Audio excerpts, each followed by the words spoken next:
Hey guys, my name is Brittany. This is my blog, as you know, Love Crazed. And I've been thinking about doing some videos for the blog and everything.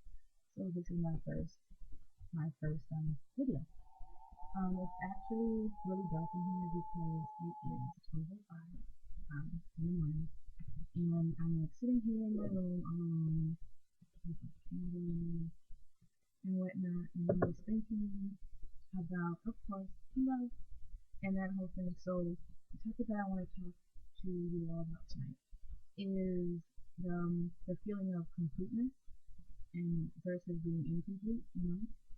A lot of people say that they feel like they've met their soulmate and that they're incomplete and stuff like that. And then there are some people who feel like you shouldn't, that someone that you are in a relationship shouldn't be the person that completes you, but the person who adds on to you.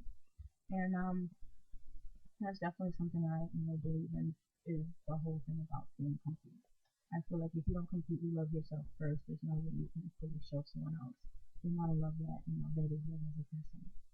And me myself, I feel like I'm complete by myself, but there's there are situations where it's like um when it comes to the completeness versus incomplete, you're complete until I feel like you're complete until you start to fall for someone. Like once you start to really care about someone, because when you spend so much time with them and you start to develop a connection, you start to care for them, you start to, want to be there for them, and you kind of give a part of yourself to them at this point of the relationship. Even if you guys aren't like dating and you're just talking, developing a friendship, you start to care for them, and this is with any concept of the heart or love. You don't even have to date or get anything out of it. You guys could just be friends. But once you start to care for someone and you start to give them a piece of yourself, um, like a part of you emotionally, when in their absence, you start to feel incomplete, as though a part of you is not there, like a part of something's missing, because like you're so used to them and their presence. So, like even after breakups between either it's your partner or a friend, even you start to feel that that absence, and you always find ways to try and fill that void. So tonight, that's the situation I'm in. I'm doing everything in my power to fill this void right now, and um, it's been about 5 weeks, you know, and um, and I'm really kind of it's starting to hit me. I'm really starting to miss this person, and I was it's like at one point I was complete, but now it feels like I'm missing something, you know. And I'm trying to fill this void, and it's whether it's calling other people or texting or I'm just doing everything right now in my power to try and fill the void, not feel so incomplete, And it's been hard, in the beginning I kind of thought like, hey, maybe this will work out, I can do this. Um, in actuality, I'm starting to kind of doubt my strength.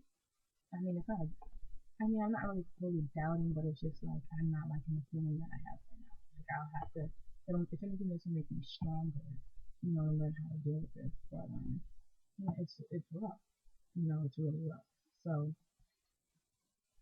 if anyone has like any advice or whatever, but at this point it's like, oh, I don't know. You start to care even more.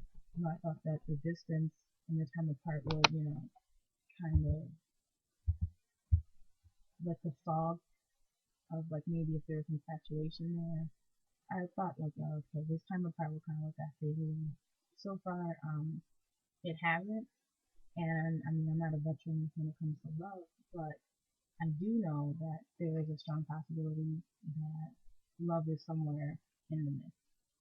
Love is definitely somewhere in the mix here. And I think that it is probably best for me to I don't know. I don't know if I want to give into it, if I want to continue to fall and risk being emotionally hurt. I don't think I will. I will be hurt, but because I know how I feel, if things don't necessarily go how I want them to go, I definitely will, be hurt. And pretty much, definitely what I want is, eventually there to be a relationship, a solid relationship, you know. And the good thing about not being at the same school as the person you're dating is that um, you start to build trust with the other person. Um, Another big thing, a major thing that sometimes ruins relationships is the fact that now that we're not in the same university, there's not going to be like a bunch of people in our business. There's not going to be a lot of issues there. It's just going to be between like me and him. So I try to look at the positives now, but yeah, it's still I still get pretty sad, because I'm used to like late nights like this at during school. We could probably hang out, and yeah, so it's getting kind of real right now. My life has officially gotten real, and it is 12:01 in the morning. I have class tomorrow, and this is what's on my mind right now. But yeah, so you can see how feeling this way can kind of be a distraction. So I don't know if there's any advice, if I should actually talk to him directly, tell him how I feel, tell him that like I want to be there. Like I think we should be in each other's lives for a long time, or for I can't say forever because forever's not really guaranteed, but I feel like we should definitely be in each other's lives for a very long time. Um, and even if right now we start off as just really good friends, and then move on from that, because I really believe that without having a friendship first, you can't expect to have a successful marriage, because a lot of marriages sometimes go south after like they have kids and the kids go to college, and then it's just back to them two again, and it's like, what are we gonna do, you know? But that's besides the point, and I think I'm gonna go to bed. So good night.